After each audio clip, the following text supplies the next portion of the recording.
Welcome to Super Happy Dragon Lucky. The show will begin momentarily.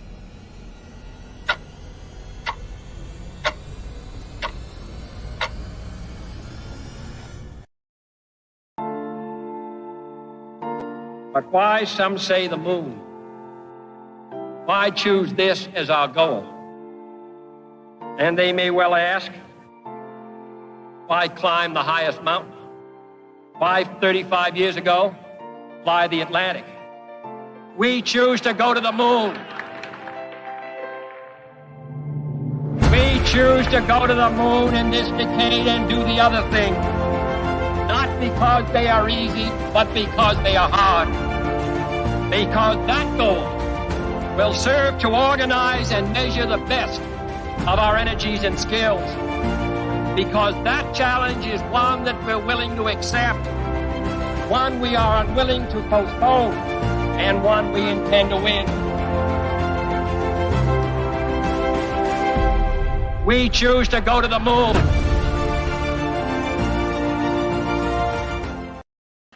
All right, everyone, welcome to Super Happy Dragon Lucky. This is episode 86, 0x86. It's the 135th episode.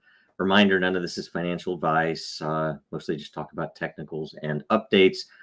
This week in our number go up update, it is war. War everywhere. Hopefully it's limited. Hopefully it doesn't spread to other continents. But in either way, war is always bad. Hopefully it'll be over soon. Next update, we'll go to Dragonchain, and many of you noticed that we did finally release the Binance Smart Chain L5 interchain access, and essentially, I think there's even a question in the AMA about this, but essentially, we did have a customer that came in that had a business driver to add a Binance interchain, among other things, and so one of those was specifically for the security angle, an L5. And so that is in place. It's been operational for a decent amount of time now. We had a couple of test segments there. So you might have seen one. You might have even seen an extra Ethereum L5 for a little bit there too. But one way or another, that's live. It's operational. It's funded. It'll be continuously there. You can see it in Eternal, but it's on every single Dragonchain transaction. It's being leveraged.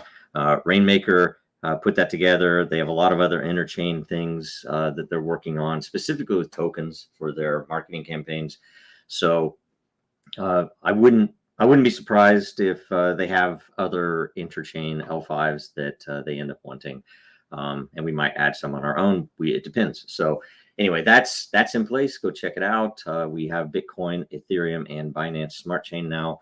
So again, that whole thing about being the most secure blockchain is for that reason, that we combine the proof power of all of those external chains along with our very much faster DragonNet action. So next we go to Den.social updates.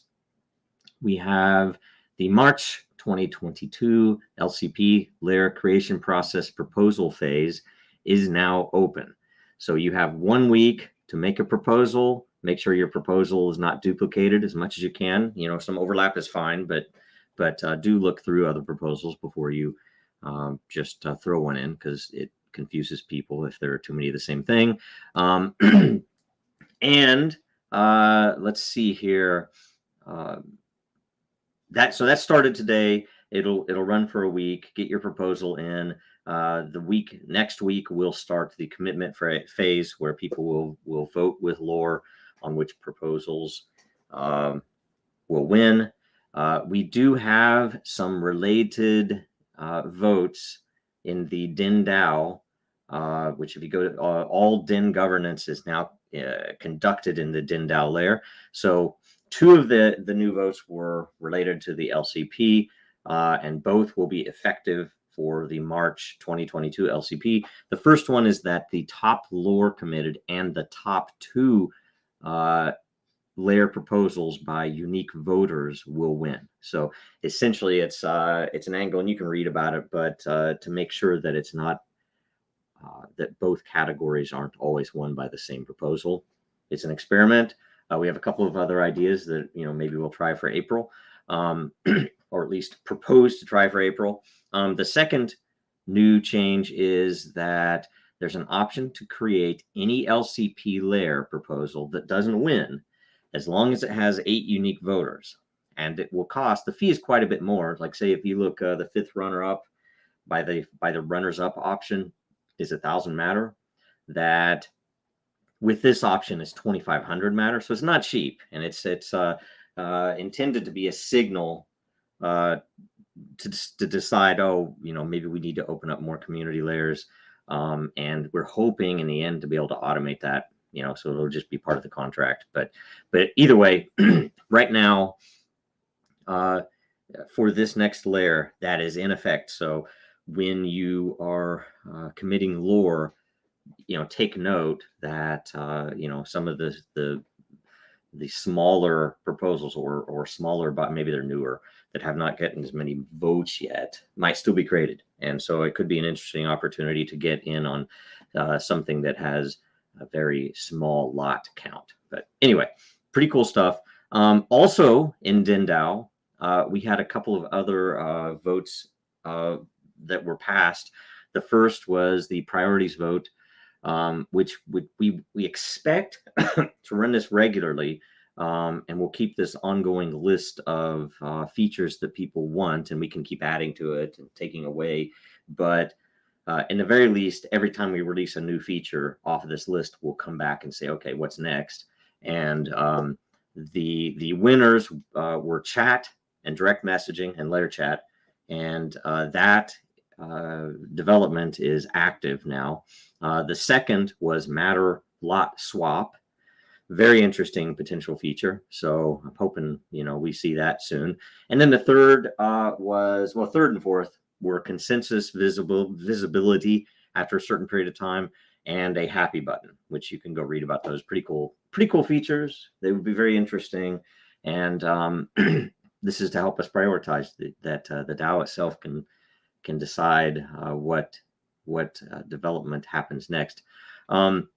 And then another proposal passed to limit any tagging of content to three tags per user. That is, if I come in and I think that something in creature comforts, maybe I could see that 10 of these tags would fit.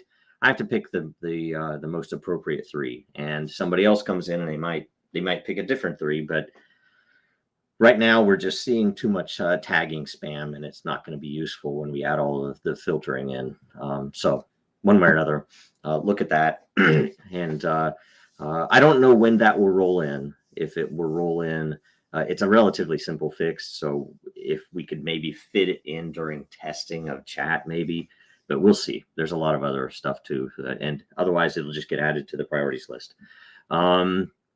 Next up, tune in tomorrow for Coffee with Den at 9 a.m. Eastern and 6 a.m. Pacific. And the DENDAO governance call also is weekly, every Thursday, 3 p.m. Eastern, noon Pacific. Make sure you see the post in the DENDAO layer for the agenda and a link to join live. Welcome to cover anything at all regarding Den. And then we go to a WBRT, a roundtable update, where episode 41 is on Thursday. The topic is blockchain adding to our quality of life. So it's a pretty broad subject, and probably pretty topical for a few people, depending on where you are in the world, in Ukraine or in Canada. That you can use blockchain and crypto to actually live and not be not worry about some of the tyrants in the world. So go leave a topic or question in the thread there, and if it gets voted up enough, we'll hopefully get to it. Make sure you vote on everyone else's replies too, and if you don't want to add your own, I think there were already some decent ones in there. And watch and share last week's episode. It was on layer 1 blockchains, and it had some particularly good info in it. It has over 1,800 views, and the more views it gets the first week, the more all the participants will get. If we can get it over 2,000 views, it would be at least good, because that'll jump up the rounding, how we actually create the lot. Then we also had the conclusion of the governance issue from the Roundtable DAO that the March themes. And so the March themes are going to be blockchain, having quality of life. We already know that. Entertainment is the next week. The third week of March will be layer 2 zero knowledge roll-up solutions. The fourth week will be decentralized blockchain social media platforms. Yay. And the fifth week of March will be future NFT use cases. All those, that's a great lineup. All those will be pretty good content. So that's all of the updates. So we're going to have a full AMA. This is the first week of the month. We're going to have a full AMA up until the end of the hour, which will be about 48 minutes, something like that. So we'll be right back after this.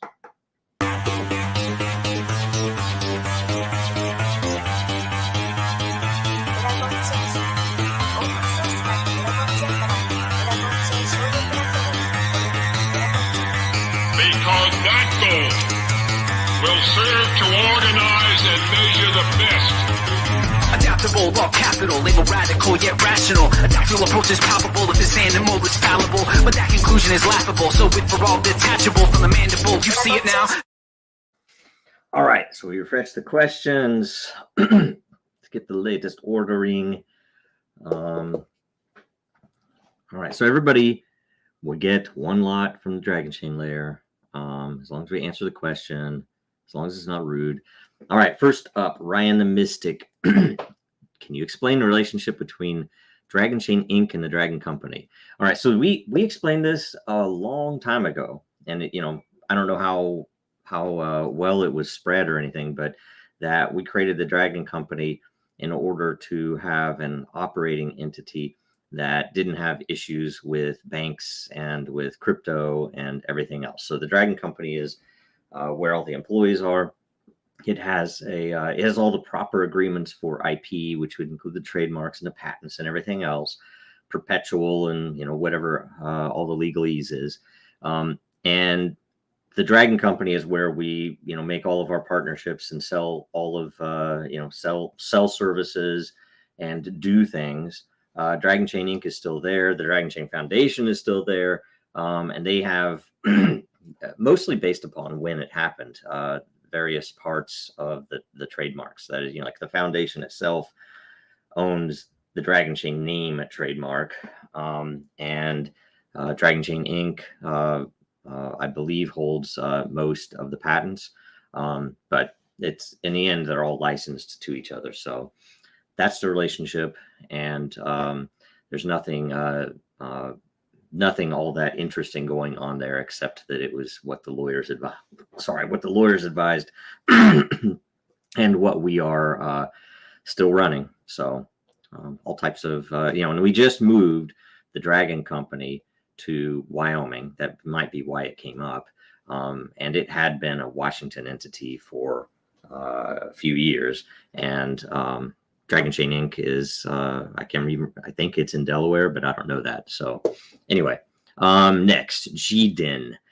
Phil and Trey used to join the Super Happy Dragon Lucky shows every once in a while. What do you think of having them join every 3 to 6 months to give us updates from their end? It would be interesting to hear things from their perspective every so often as well.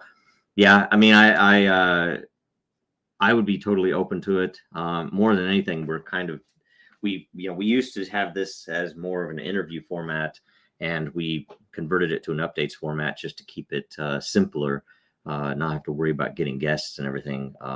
And we also part of that came from splitting it off into the roundtable, where we could do any interview-ish or topic discussion or debate would be on the roundtable, and it can be governed totally separately from Dragonchain, yet give us an opportunity to still take part in those conversations.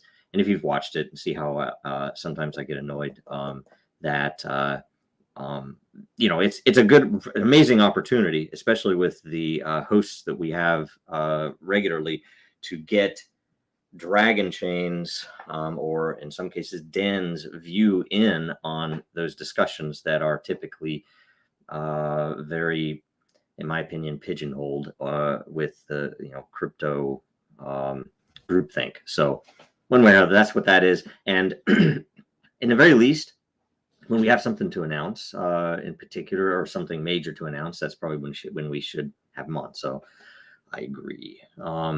Gators 1219, can you share with us why Dragonchain is having a hard time gaining adoption? Seems like it was built for cyber attack prevention and it should sell itself at this point. Transactions tell a different story.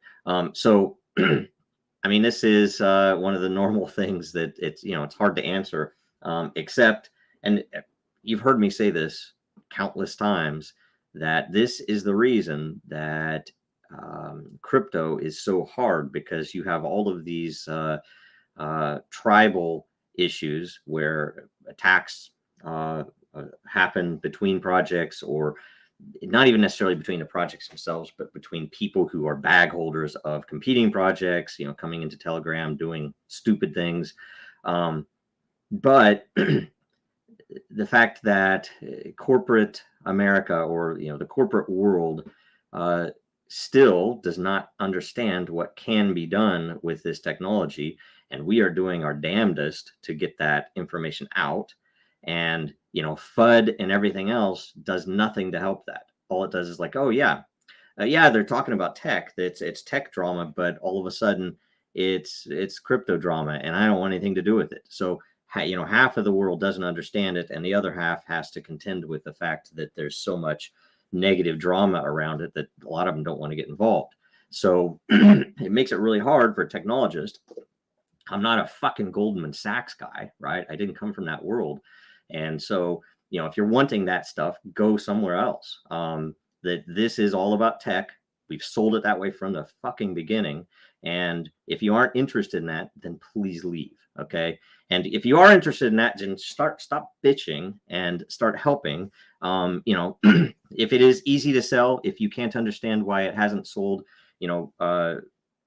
others before have said, we're not selling hot dogs. This isn't something that everybody knows what it is. This is something you have to go in and explain it. And we've made amazing strides in the past few years at communicating what can be done.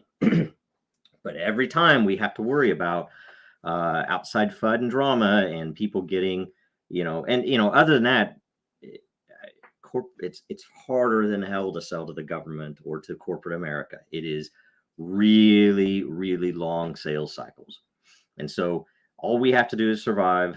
I'm confident that having the tech that we have and having the scalability and the capabilities that we have, that it will be, found and used. And we do have people already using it.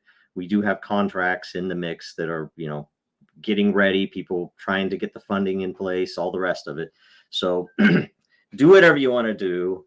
Just, please just stop with all the drama. It gets frustrating and tiring for people on the team. And, it's fine. It's fine. You can ask any questions you want, but there's just too much stuff between a few of the people out there, especially on Twitter. Like, I don't mind it in Den. I don't mind it in other places, but it's kind of silly. So Jacob Wayne, when showing on the blockchain, are you able to track each individual lot's movement between wallets?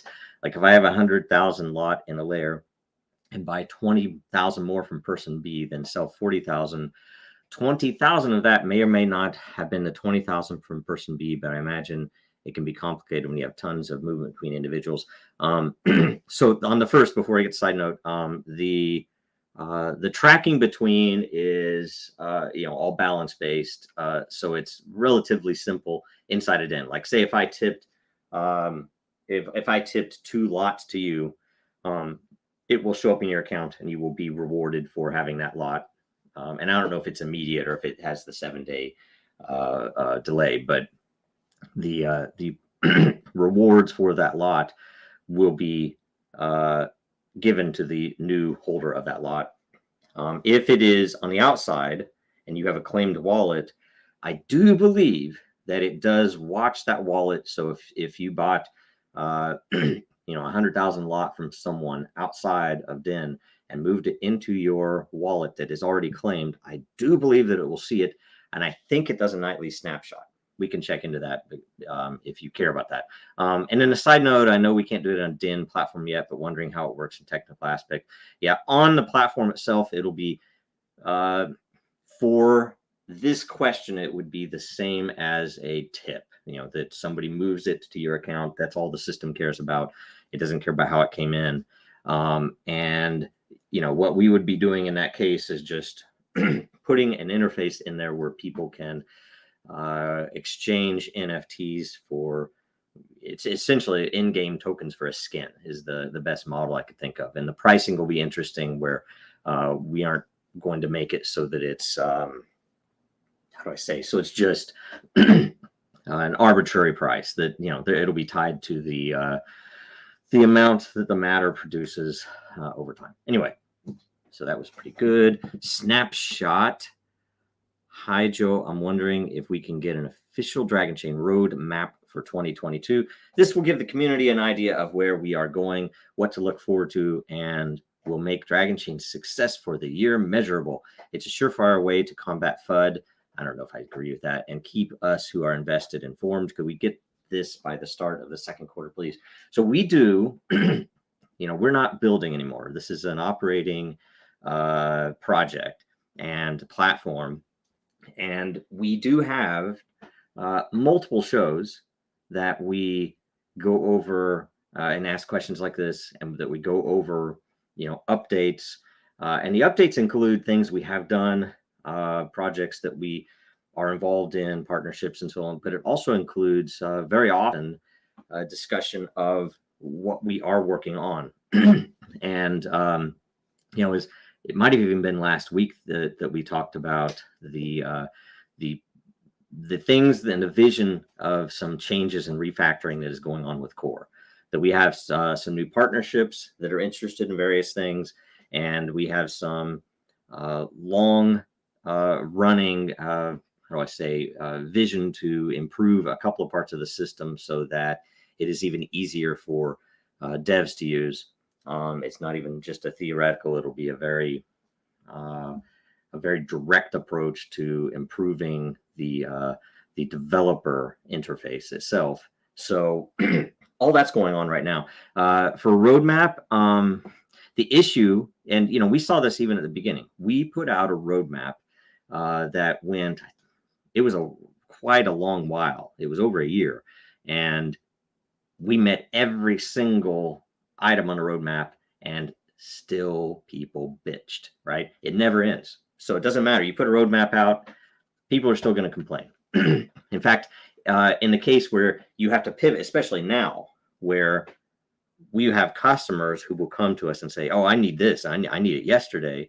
It's like, I'm sorry, we can't take your money. We have to meet our roadmap goal, right? And if we don't, someone's going to bitch. Someone's going to complain. Someone's going to call me names on Twitter, whatever. That's the reason you know, you think about it, I'm a little jaded on some of that stuff. I get it, but that's why we do these updates. You can come in anytime, you can ask questions, you can come in anytime and say, hey, can you cover X on your show this week? Sure, we could do that. That would be awesome, be great, right? That's what we want to do. And even if it isn't a question that gets answered, at least a suggestion under the Super Happy announcement would be listened to. It's like, oh yeah, maybe we should cover that. We should say something about it. We should answer that question. We could say what we're trying to do, right? And in the end, you know, I have thought about, although it's an open question, you know, much like how we do in Den, the priorities list, which is effectively going to build a roadmap for Den. We could do something similar with Dragonchain, but it's a lot more complex because you're talking about contracts and partnerships and sales targets that you can't necessarily open up to the community day one, so they don't know everything about a couple of things that, you know, we're trying to get rolled out. So it's kind of hard to do that anyway. It's a good question though. We can at least, you know, we can keep talking about it. I mean, there might be something in there that would be low risk, that would be worth doing to at least give you guys, maybe if it was even something where we didn't give details, but it was, hey, we're working on this project. Can't tell you what it is, but just know that there's a slot there. Anyway, that's that answer, I guess. Let's see here. So they had some replies from Dave and so on, but let's get to the next question is Josh O. Assuming people are running multiple accounts, any plans on addressing the issue and how? Thanks. So I don't know precisely what this is about. I do believe it's about Den. I was told someone else has reported that there is some group that is, potentially doing something they aren't supposed to do with multiple accounts. We've looked into the first pass of it, and we know that they are not doing the the most obvious form of attack that way, which is where a single person runs multiple accounts. We have not seen evidence of that. We are looking at a couple of other things, and it is, by the way, already the lion's share of it, I would say, is already addressed. That we already have things in place that we might not even know that they are happening, but the system automatically counters a couple of things. So, and that's plugged into the system and all the algorithms themselves. So, we're more than anything, we put a couple of things in place to see how they affected things, to see what they identified, and then to be able to go back and check if they are working as intended. And we're still waiting to get more info on a lot of that stuff. And at some point, we'll probably make a lot of that public, and hopefully everything will be open source at some point in the future. So generally, the simple answer is generally it is already addressed, especially in the most blatant forms, and that's automated. But we are looking into the one that was reported elsewhere, and I don't know where it was reported. It might have been a support or something. So anyway, next, Jegs, can you tell us more about the recent new L5s added? Okay, so we had, if you saw the second Ethereum node, it was because we were testing the actual deployment of the new node. It had been a while since we launched an L5. We want to make sure everything was clean, and we put this. In the past we had a Binance chain L5 node. This new one, of course, is a Binance Smart Chain, the new Binance chain, and we might add more. It kind of depends upon what the customers want, and we're working on. And we have a couple of things prioritized in front of this, but we are looking at improving the way that L5s are deployed. Just so you guys know, and I don't want to cause any stir, but we would consider, if somebody's already running mining nodes, that they could run an L5 node, and they apply their own time. They could essentially. It probably would be something, and I'm doing this live, right? But it would probably be something similar to an L4, where you would apply. You say, hey, I already am running a miner on this network. I can think of a few people that might be interested in that. Can I run an L5? And we would let them run one as a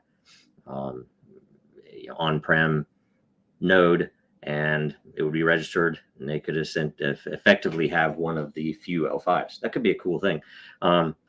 And that might expand it. We've thought about that for a long time. We didn't do it because it's so expensive to run the nodes, but or to run the not the L5 node itself, but the node that like if you're gonna run a full node Bitcoin, it might not be probably wouldn't be profitable if it takes a lot of power compared to an L4 or something. So anyway, cool stuff, and hopefully we'll see more. I mean, I like the model better now, the way we're doing it, and we have a lot. I have for a long time wanted to add a bunch of chains that have more hash power and or have better networks and or have more a more diverse proof of work implementation. So we'll see, right? Distant, can you share updates on the Tatum integration? Haven't read anything new since the initial announcement. We haven't added it to our direct API. We are using it obviously for the L5 node and for a couple of other things. We have a partnership with Tatum. We have a couple of other things running, but our thoughts, or at least my thought, is that the refactor that we're doing as we can on core, see, here's some roadmap stuff, okay? That refactor involves migrating a lot of what used to be custom interfaces, command line. We had a Dragonchain command line interface, have a Dragonchain command line interface and SDKs and APIs. But what we're likely going to do is plug everything through a more traditional interface, so that if you are a developer, you don't have to learn anything new at all. You can learn a few things, like say, writing and deploying smart contracts, things like that. But we're going to make some changes that are going to make things simpler even to code on. And that's because we have, another roadmap item. We have a whole bunch of projects coming in that I'm realizing we're going to need to address a couple of things in the Dragonchain platform, just to simplify everything. So that's coming, and it'll probably come as part of the development of those other projects. So anyway, take that for whatever it is. I don't care, and again, this is not investment advice or anything else. I just, I don't want to hear it. If you take actions on your own, that's up to you. All I'm telling you is what we're working on, and what the plan, what the vision is, I guess, more than anything. Okay, Jonas. Let's say Jones. Are there any plans to update the Dragonchain Academy's courses and possibly add new ones? No, there are no plans to do anything new with Dragonchain Academy. We are trying to figure out what the direction should be. We've had partners that have a great deal of interest in using Dragonchain Academy. I mean, it makes total sense. That was one of the first. In fact, speaking of roadmaps, Dragonchain Academy was a very a big lift for that roadmap. We had 5 weeks to deliver the first ever full Academy interface on a blockchain, and we did it. And they hacked a lot of things to make it work, but it's a standards based. I mean, it literally uses curriculum standards files to create a course or courses that you can get certification for on chain. And any of the partners so far haven't come up with funding or money to use it. So we're trying to figure out how to better monetize it, or to maybe we turn it off and let people come in and just pay for it, and we do whatever's necessary. We also have a much bigger vision, both for a more customized storefront, if you have your own courses as an example, and then a much larger vision. There's even a white paper that's pretty old, but it needs to be updated, but a really good vision for rewarding both course creators and course takers, the students, for doing everything. So one way or another, that project is pretty powerful and pretty neat, but so far we haven't found a good paying user for it that has caused us to think, okay, we need to update it, we need to do anything. So anyway, that's it. That is all of the questions. Let's go to the info at the end here. So thanks, by the way, thanks for all the questions. Hopefully I wasn't too annoyed with anyone. Hopefully no one takes anything personal that I said. But we try to answer everything. So hopefully you got the answers you wanted. If you didn't, ask them again. Maybe ask them, refine the question, ask it again. So merch. we have Super Happy Dragon Lucky merch, which is the shirts. In fact, I have the SPQR version, and we have that 15% off until the end of March with the code SHDL-2022. Go buy some Super Happy merch. It is all good. There's some pretty cool ones too, especially if the Mars ones are available. I think they're available. I can't remember. And in closing, make sure you watch us again next Tuesday. Watch the roundtable this Thursday. Should be a good call and a long one. And follow Dragonchain, Real Denizens, and me, Jojo Rowe. Like, comment, share, everything else you're supposed to do. Have a good week. Thanks. Now, more than ever, our data is at risk. Our supply chains are in jeopardy. Our systems are broken, and businesses feel powerless. Dragonchain gives you a different way, a safer way, a better way, and you have power over your data. Dragonchain gives you proof in an untrusted world. Build now at Dragonchain.com, America's blockchain.